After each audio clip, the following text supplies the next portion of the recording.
Hello പവിത്രം പുത്തൻ promo വിശേഷങ്ങളിലേക്ക് എല്ലാ കുട്ടികൾക്കും സ്വാഗതം. അങ്ങനെ നമ്മുടെ വേദ വിക്രത്തിനെ വിളിക്കുകയാണ്. എന്നിട്ട് പറയുന്നുണ്ട്, അച്ഛൻ വിക്രത്തിനെ ഉണ്ണാൻ വിളിക്കുന്നുണ്ടെന്ന് പറയുന്നുണ്ട്. അപ്പൊ വിക്രം ഭയങ്കര സന്തോഷത്തോടെ തിരികെ വീട്ടിൽ വരുന്നുണ്ട്. വീട് നോക്കുമ്പോൾ നമ്മുടെ വേദയുടെ വിക്രത്തിന്റെ ആ ഒരു മുറി അടിപൊളിയായിട്ട് പെയിന്റൊക്കെ ചെയ്ത് ഇട്ടിരിക്കുകയാണ്. പിന്നെ നമ്മുടെ വിക്രവും കൂടെ കൂടെ ബാക്കി പണികളൊക്കെ തീർത്ത് അതിൻ്റെ ഉള്ളിലേക്ക് കട്ടിലൊക്കെ പിടിച്ചിട്ട് ഭയങ്കര രസകരമായിട്ടുള്ള ഒരു രംഗങ്ങൾ തന്നെയാണ് നമുക്ക് പുതിയ പ്രമോയിൽ കാണുവാൻ സാധിക്കുന്നത്. അപ്പൊ വിക്രത്തിനും ഭയങ്കര സന്തോഷം. പിന്നീട് വിക്രവും വേദയും കൂടെ ഡെയിലി അമ്പലത്തിൽ പോകുന്നു, അവിടെ ഇരുന്ന് സംസാരിക്കുന്നു.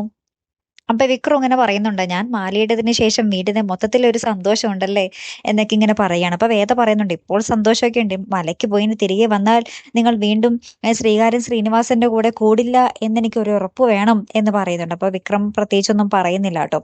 പിന്നീട് നമ്മുടെ വിക്രത്തിനിട്ട് പണിയാൻ വേണ്ടി നമ്മുടെ വസവനും നമ്മുടെ അഭിലാഷും കൂടെ കൂടിയിട്ട് ഇവര് അമ്പലത്തിന്റെ അവിടെ വേദയും വിക്രവും കൂടെ സംസാരിച്ചുകൊണ്ടിരിക്കുമ്പോൾ അവിടെ വന്ന് നമ്മുടെ വിക്രത്തിനെ ഭയങ്കരമായിട്ട് അടിച്ചിങ്ങനെ അവശതേക്കുന്ന ഒരു നിലയിലാക്കുന്ന ഒരു രംഗങ്ങൾ തന്നെയാട്ടോ. അപ്പൊ നമ്മുടെ വിക്രത്തിന്റെ പുറത്തേക്ക് നമ്മുടെ വേദ ഇങ്ങനെ കമന്ന് കിടക്കുന്നുണ്ട്, വിക്രത്തിനൊന്നും ചെയ്യല്ലേന്നും പറഞ്ഞിട്ട് കിടക്കുന്നുണ്ട്.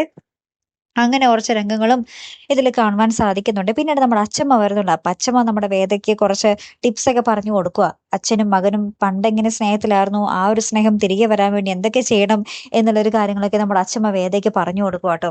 അങ്ങനെ ഒരു കിടിലൻ എപ്പിസോഡുകൾ തന്നെയാട്ടോ കൂട്ടുകാരെ വരാൻ പോകുന്നത്. മറക്കാതെ കാത്തിരുന്ന് തന്നെ കാണാം. അപ്പൊ അടുത്തൊരു വീഡിയോ വരുന്നത് വരയ്ക്കും ഗുഡ് ബൈ.